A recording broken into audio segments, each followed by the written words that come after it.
¿Qué tal? Saludos cordiales una semana más en este su programa Cara a Cara de Voz Populi. Todas las semanas les traemos un tema de actualidad.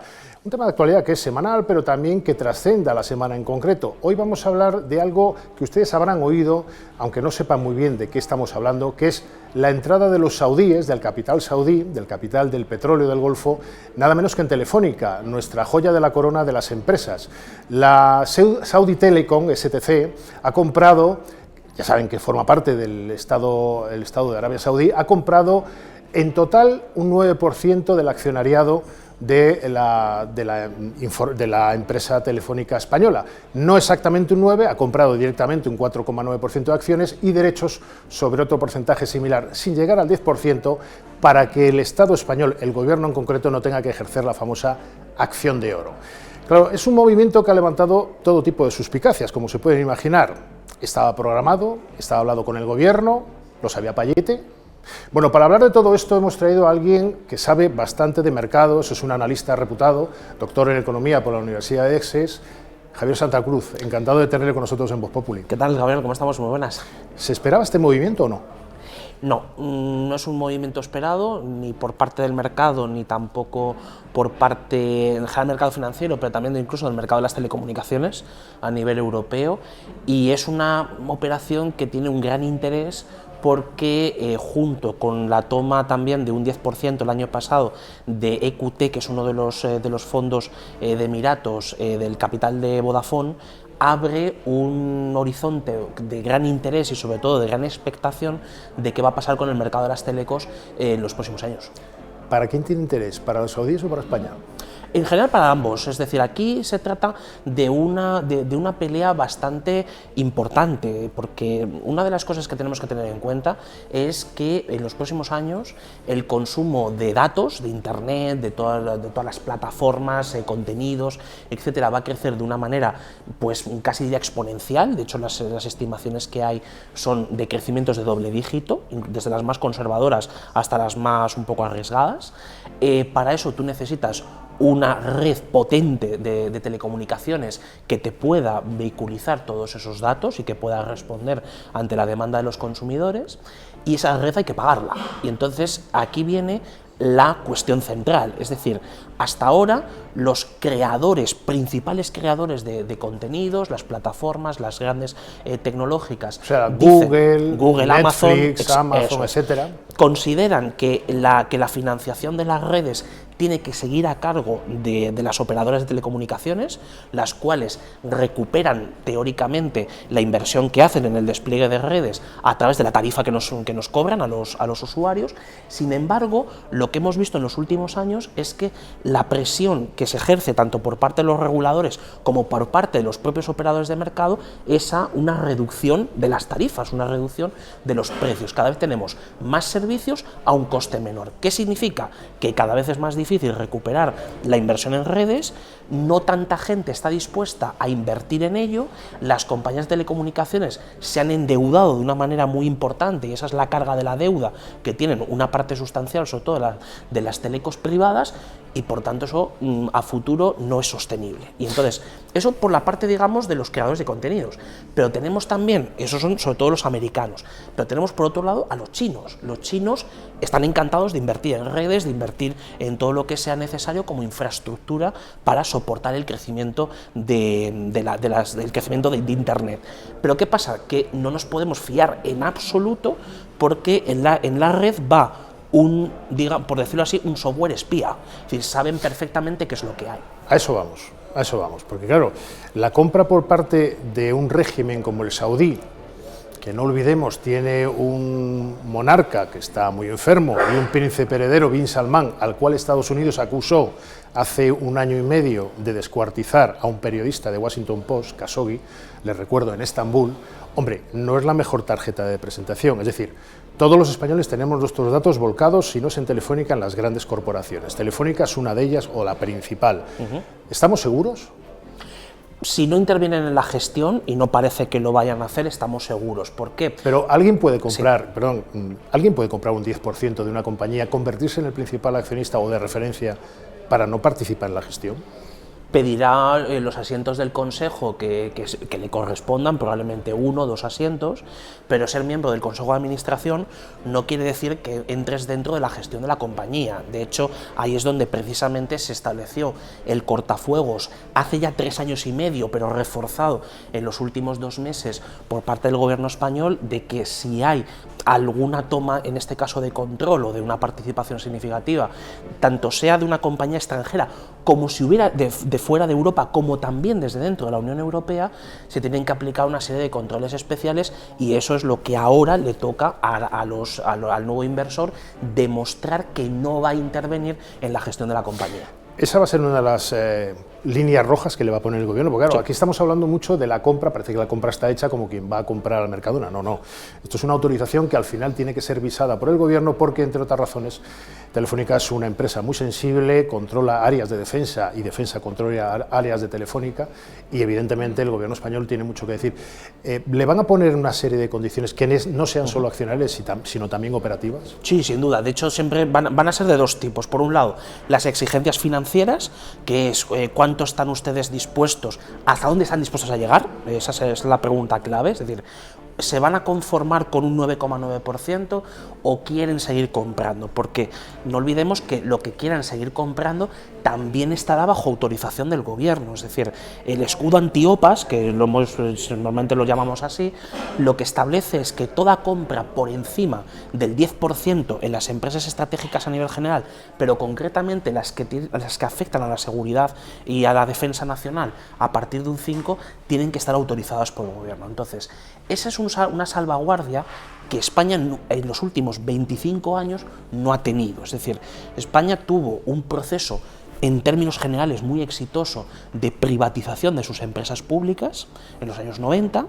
sin embargo fuimos demasiado allá desde el punto de vista de que hemos visto a lo largo de estos 25 años operaciones que han sido desastrosas desde el punto de vista empresarial, y no han sido protagonizadas por fondos árabes o por americanos o por chinos, han sido incluso estados europeos los que han tomado control de empresas españolas. Claro, tampoco el gobierno, si me permiten, puede ponerse excesivamente estupendo, porque Arabia Saudí y España tienen otros negocios de por medio. Las famosas ventas de corbetas a Navantia, esto de la que estamos permanentemente en los titulares, qué pasa con las corbetas Navantia, por no hablar de ese AVE a la Meca que se construyó, que lo construyó las empresas españolas, además tecnología puntera de alta velocidad. Es decir, es entre los dos reinos, el reino de Arabia Saudí, por más que nos queramos poner muy exigentes con el tema de derechos humanos, que además tiene que ser así, y el reino de España tiene negocios desde hace más de medio siglo. Entonces, el gobierno tampoco se va a poner especialmente estupendo. ¿Qué nos puede decir al respecto? Bueno, sobre todo lo que va a hacer el gobierno, como decíamos antes, van a ser 2 condiciones, las financieras y las operativas. Hemos hablado de las financieras, las operativas es cuál va a ser el papel que quieren jugar dentro de la operación del día a día de la compañía.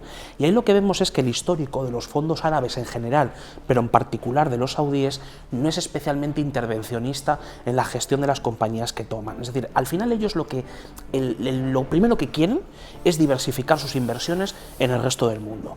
Alguien que viene del mundo del petróleo, que viene del mundo, digamos, duro del sector de la energía, entiende fundamentalmente de redes, infraestructuras, grandes infraestructuras, de sector inmobiliario y de todos aquellos activos que generan rentabilidades, bueno, razonables a medio largo plazo, y que están precisamente durante bastante tiempo, o sea, tienen permanencia en esas inversiones. Entonces, lo que buscan no es hacerse ricos, ya lo son. Es decir, buscan diversificar sus inversiones.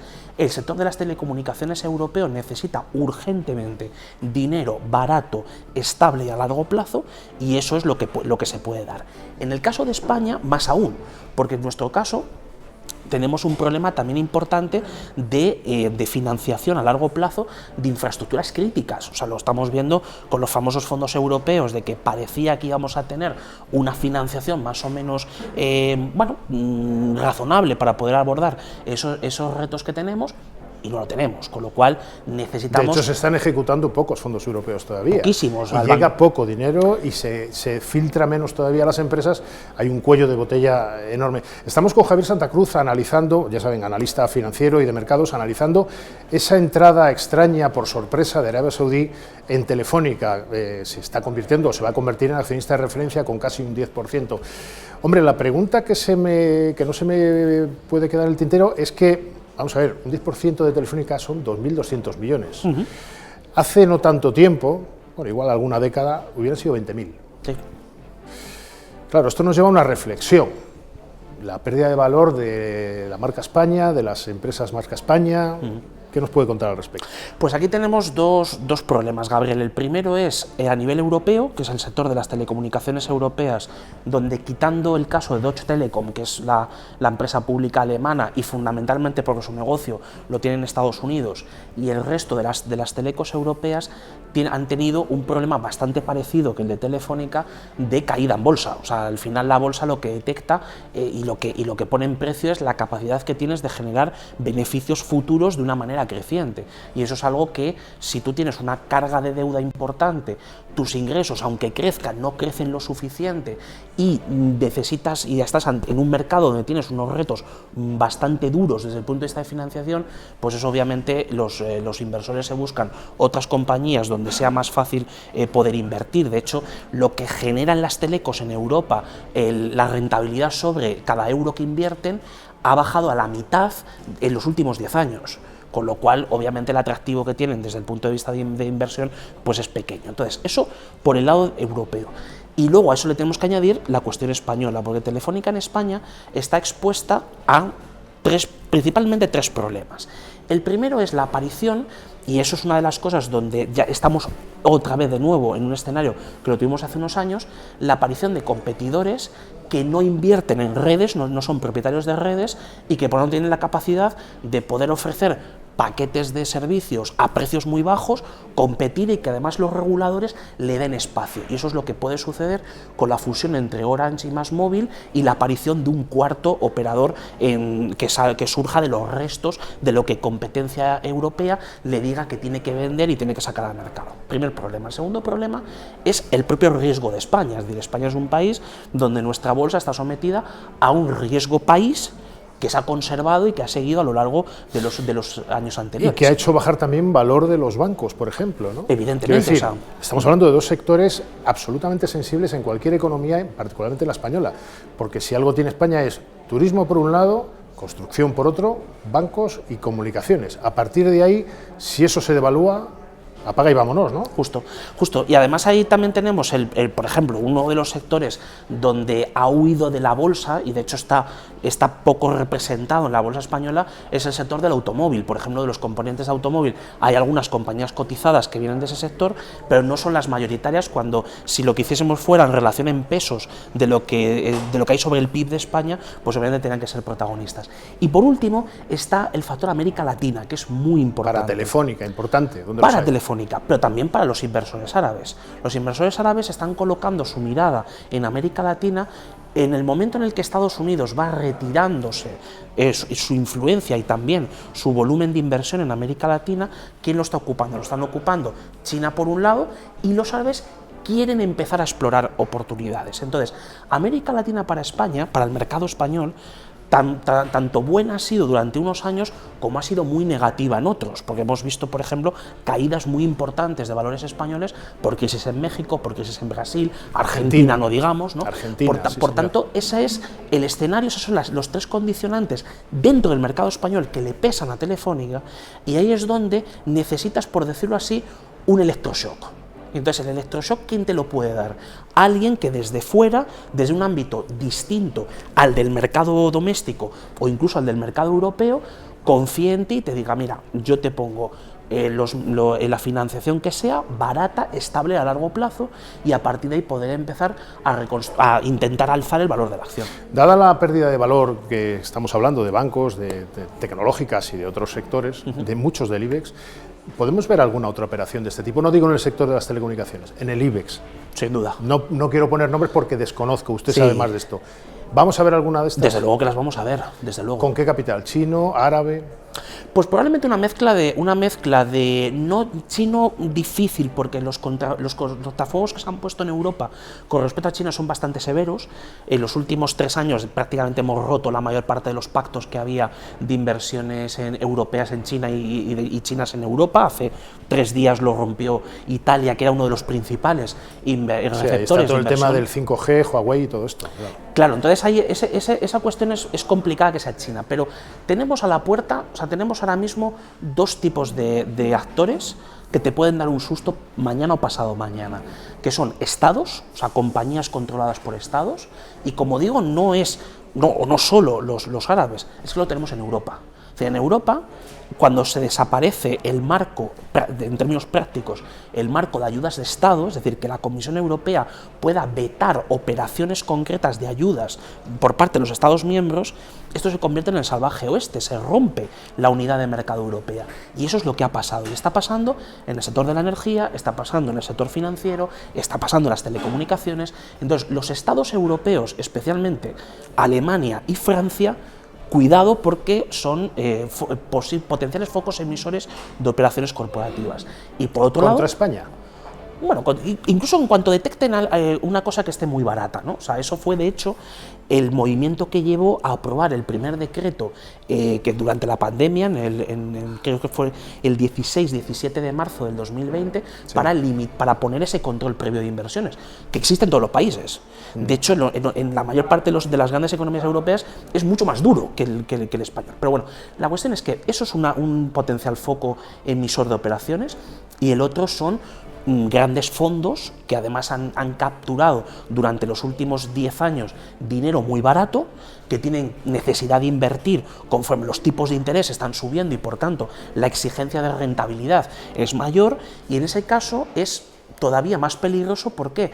Porque buscan cosas a precio de saldo, o sea, cosas que estén baratas, que tengan un potencial de subida apreciable, y de esa manera poder coger y poder generar esa rentabilidad. Estamos hablando con Javier Santa Cruz, ya saben, analista financiero, analista de mercados, de un tema apasionante que es la inversión milmillonaria de Arabia Saudí a través de su filial de telecomunicaciones STC, nada menos que en la Telefónica, la de las viejas Matildes. Los más veteranos del lugar sabrán exactamente de lo que estoy hablando, aquellas acciones de hace más de medio siglo. Hay un actor que está en la sombra y que es amigo de los dos, tanto de Arabia como de China, que se llama Vladimir Putin, que ahora mismo está en guerra con Ucrania, desgraciadamente para los ucranianos. ¿Cuál es el papel de Putin en todo esto? ¿Es un convidado de piedra? ¿Ninguno? ¿Tenemos algo que temer? No, vamos a ver, el Putin tenía un papel histórico, bueno, en general Rusia, la Rusia después del desmembramiento de la Unión Soviética, sobre estados con los que compartía intereses en ciertos mercados, y uno de los más importantes era el energético. Ahí era donde tenía influencias cultivadas y además durante mucho tiempo fortalecidas con el norte de África, también lo tenía con Oriente Medio. Ahora están en un punto totalmente distinto. ¿Por qué? Primero porque Putin es el perdedor de esta batalla, ¿no?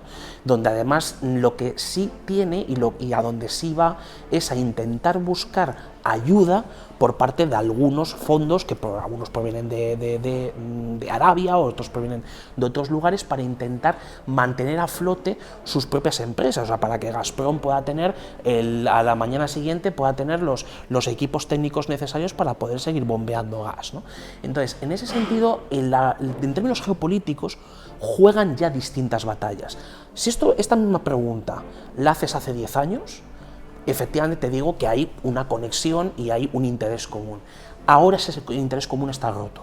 Y eso es muy importante a la hora de observar cómo los capitales árabes siguen fijándose en Europa, igual que pasó pues, hace ya más de una década. Está roto, pero si me permite voy a hacer de abogado del diablo. Nunca le hemos comprado tanto gas a Rusia como compramos ahora.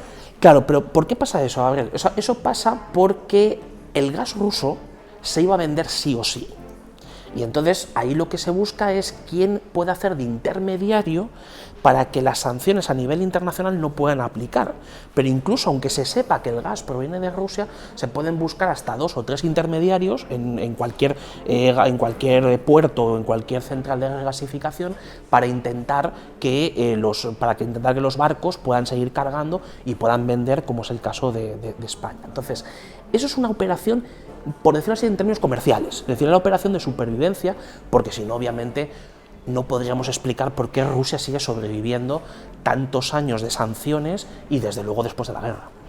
Javier Santa Cruz, ha sido un placer. La verdad es que estaríamos más con él, estaríamos por lo menos media hora más hablando y que nos ilustre y nos ilumine de estos mercados tecnológicos, energéticos y de todo tipo, y sobre todo estos movimientos financieros que ustedes y yo, en nuestro sofá, en nuestra casa, no entendemos, y necesitamos de personas como él. Muchísimas gracias por venir a Voz Populi. Un placer. Bueno, y a todos ustedes les emplazo a la semana que viene, que seguro que habrá otro tema de actualidad, no sé si tan apasionante como Mohammed bin Salman o como las inversiones de Arabia Saudí en Telefónica, pero seguro que les traemos algo que será de su agrado. Hasta entonces.